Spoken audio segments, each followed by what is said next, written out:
ಒಂದು ಎಕ್ಸ್ಪೀರಿಯನ್ಸ್.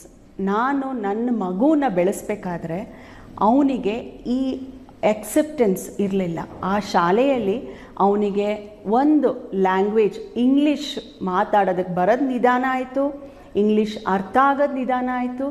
ಅದರಿಂದ ಆ ಶಾಲೆಯಲ್ಲಿ ಅವರು ಅವನನ್ನು ಸ್ಕೂಲಲ್ಲಿ ಇಟ್ಕೊಂಡು ಪಾಠ ಹೇಳ್ಕೊಡೋಕೆ ಅವ್ರು ರೆಡಿ ಇರಲಿಲ್ಲ.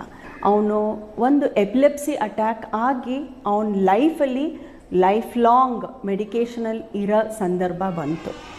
ಆ ಸಂದರ್ಭನ ನಾನು took it up as a challenge.